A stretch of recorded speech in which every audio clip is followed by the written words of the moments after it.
Hi, I'm Kaylee Walsh, and welcome back to another episode of WampTV. We will take a special look at a feature on Miss Hollenbeck and her effect on her students, teenagers' lack of awareness, a talented lacrosse player, and more, which can all be found on this episode of WampTV.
Last Friday, on May 3rd, our beloved choir teacher, Miss Hollenbeck, passed away, leaving many students at BHS stunned.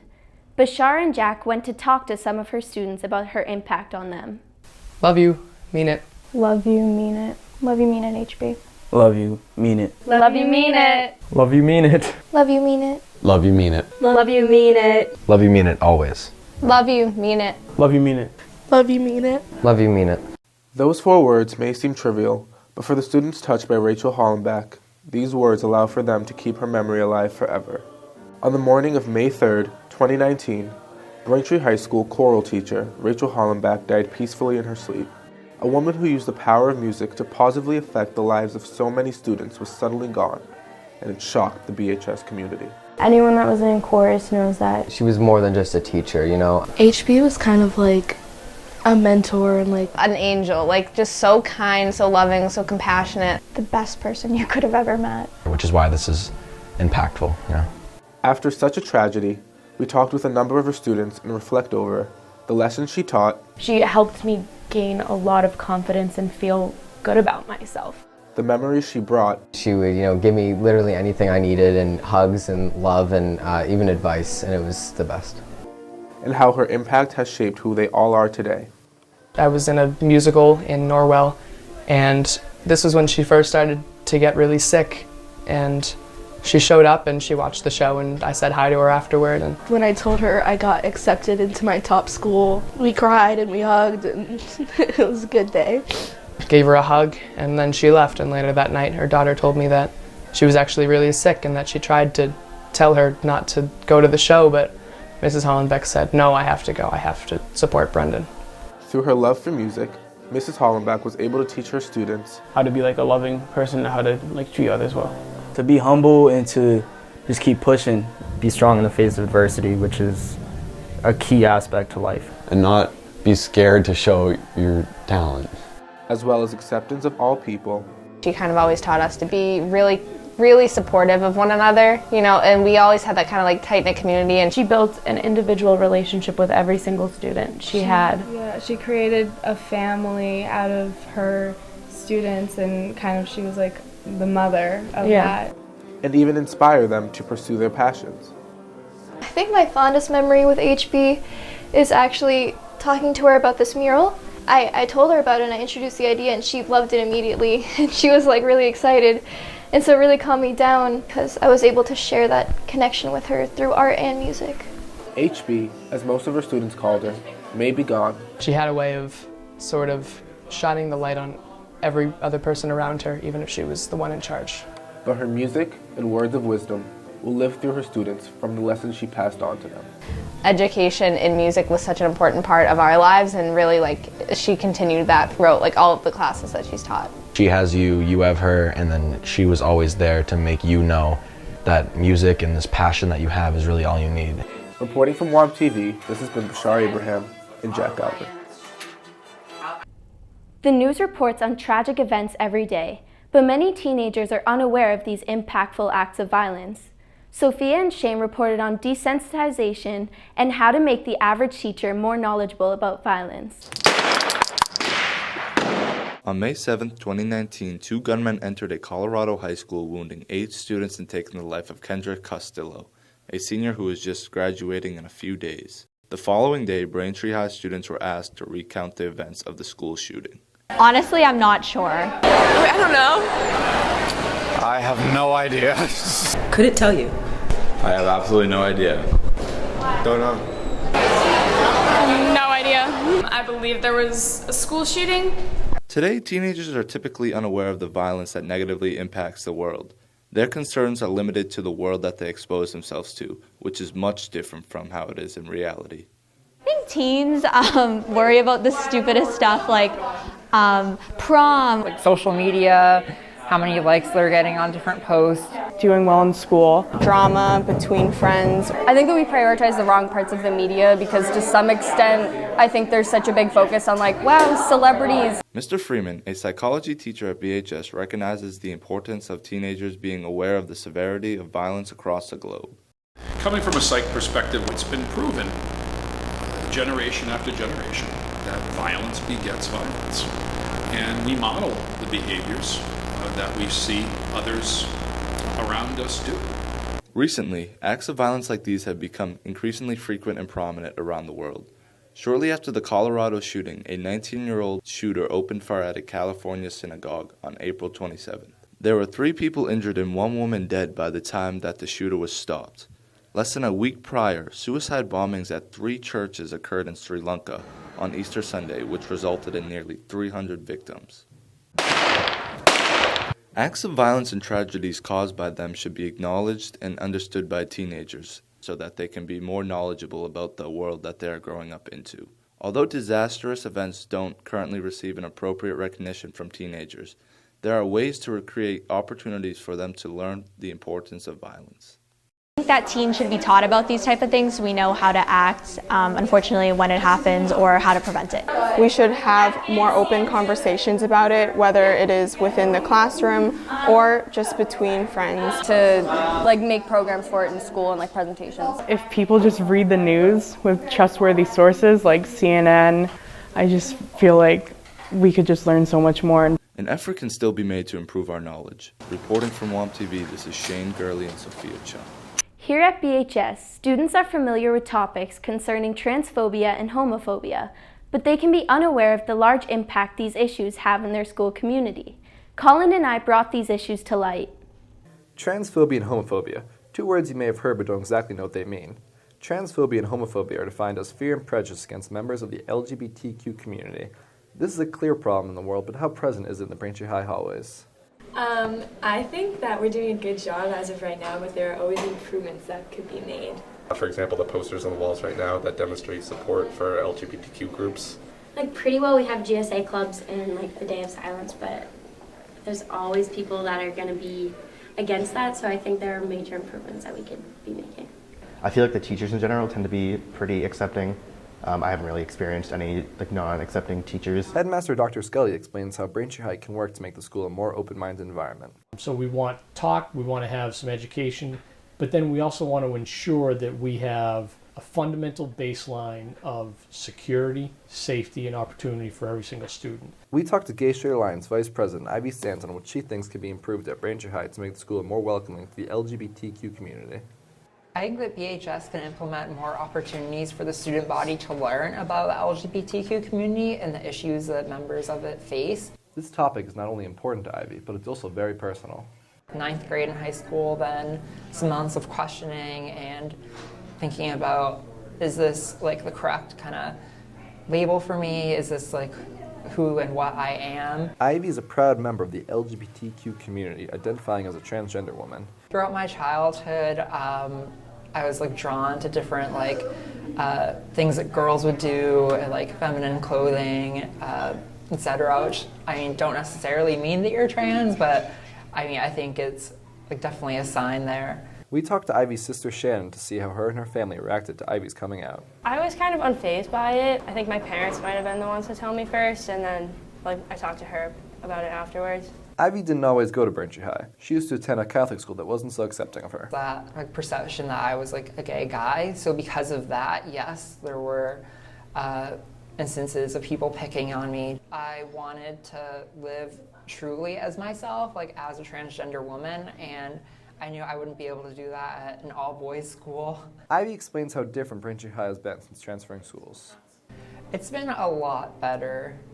It's a great change in terms of I can just be who I am and not have a restrictive dress code in which I have to dress as one idea of what a male gender is, but dress as who I am as a woman. Despite some challenges along the way, Ivy feels more confident and happy with her decision. I still have all of the normal responsibilities and worries of a high school student. Now I just don't have to worry about that aspect of my identity getting in the way, having to figure that out. So just a big burden off of my shoulders. Reporting for WampTV, this is Colin Doherty and Kaylee Walsh. For this edition of Womp Talk, we spun things a little differently, and we'll be premiering the first Wheel of Womp, a new game here at the studio. We will head over to our host, Jasmine, who will explain the game to us and the contestants.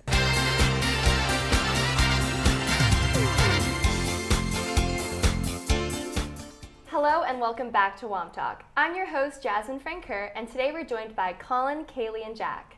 Today we're going to switch things up a bit and play Wheel of Womp, a game where our contestants will be tested on how well they think they know current events. The game is simple. One contestant will spin the spinner and choose the bag that corresponds with the color of the spinner. Inside will be a topic, and if the contestant knows it, they will inform the viewer and get a small prize. If they do not know what the topic is, then I will be the one to inform the viewer. Whoever has the most prizes wins. Okay, does everyone think they know how to play? I think so. Awesome. I'm sure. All right, let's start with Colin. Okay, so I'm gonna spin this little dude. Yeah. Okay. Watch your fingers. Yellow. All right, yellow it is. Pop culture. Let's do it. Hey, don't look. And hand it to me after. I'm kind of nervous now. Okay. Oh, okay. We talked about this a lot. It's on the news a lot. Ariana Grande getting hit by a lemon at Coachella. Can you tell us what it is? Oh, I can tell you about it. Oh, go ahead. Ariana Grande, my girl, my queen, I was playing Coachella recently, and someone threw a lemon at her. And presumably that was because Beyonce, who was playing the year before, there was a rumor going on that Beyonce was paid less, and so a Beyonce stan from the Bayhive, as they call it,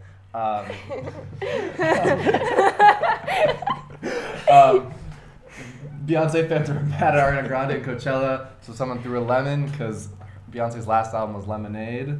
It's a symbol. Yeah, that's all I can say about it. That's great. Yeah, that's true. Ariana Grande was reported on paying about $8 million, and Beyonce was going to be paid $4 million. So there was equal pay arguments, but it all turned out to be a rumor. So, all right. Colin, you get the first sticker. Oh, yes. Oh, which one is it? Which one do you want? I've been thinking about this. All right, I think I'm going to go with this. I'm going to go with this blue right here. All right. Hurry up. Okay. Awesome. All right.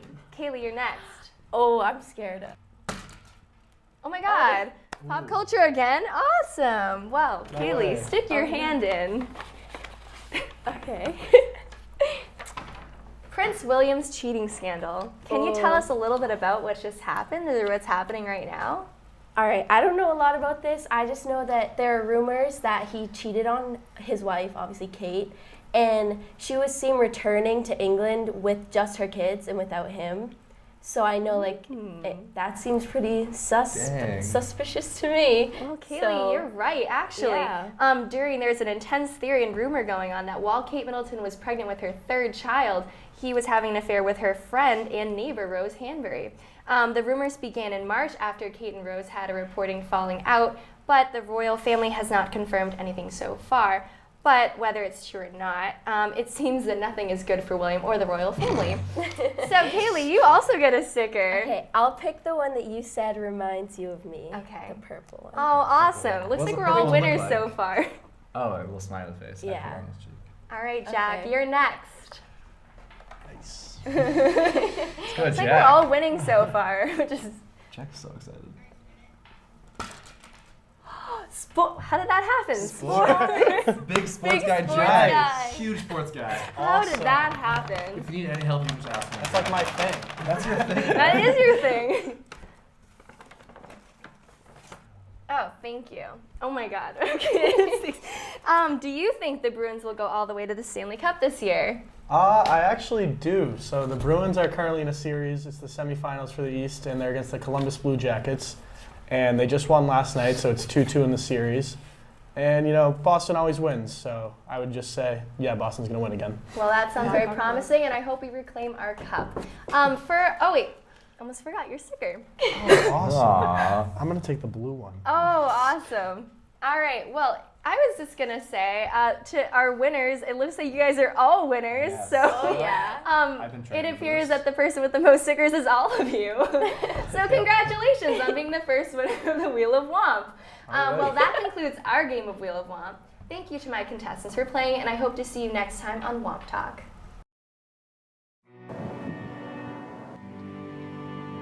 This is our world. But how much longer can we live in it? 12 years, 20 years, 30 years. How many years left before there's no turning back? How many?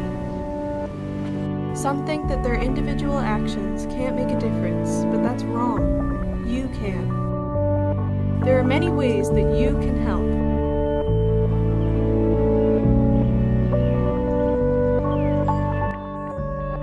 In the midst of the spring lacrosse season, one player in particular showcased his immense talent on the field. Caitlin and Alex took a look at this special player. The boys lacrosse team is off to a strong start at a record of 8-3 by the help of their leading scorer, Matt Hemmert. Hemmert, a junior captain, averages over 6 points a game, but he knows he can't do it by himself. Gotta give credit to my teammates too. They're constantly feeding me the ball and creating opportunities for me. Scoring goals is nothing new to Hemmert. In a recent game against Walpole, he became the only BHS boys lacrosse player to be in the 100-goal club. It was kind of funny because it was in warm-up. Coach Trokey said I was at 96 goals. It means a lot, it's just credit to the coaching staff and my teammates throughout for just giving me these opportunities, and credit to my dad and myself for just putting in so much hard work. This has not only caught the attention of students around BHS, but also he has received Player of the Week honors from Wicked Local. It's pretty cool, I get a text from my dad every once in a while when I see a different article and everything. But, at the same time, trying to stay focused and keep winning. Thanks to lacrosse, Matt has received offers from Division I schools that he might not have received otherwise. Yeah, it's definitely enabled me to look at some pretty good schools and talk to a lot of good academic schools that maybe lacrosse could help me out to get into. So it's been fun. The process has been fun. With an already busy schedule, like many student athletes, it is all worth it when he is out on the field winning with his teammates. Just say dealing with adversity in school, school can sometimes be a grind. Sometimes you don't want to go, but then you wake up in the morning and you just realize I get to play lacrosse after school. So it's kind of just a big thing, just motivating me to want to work harder. We hope Matt can keep up his record-breaking season and lead the Womps to another ring. Reporting for WampTV, this has been Caitlin Carrara and Alex Jaworski. Thank you for watching this edition of WampTV. Make sure to subscribe to our YouTube channel, which can be found on youtube.com/WampTVBHS. Follow us on Twitter and Instagram at WampTV. And also make sure to check out our podcast, WampCast, on Spotify and iTunes. Thank you for keeping up with WampTV and for watching our full last episode of the year. See you next year.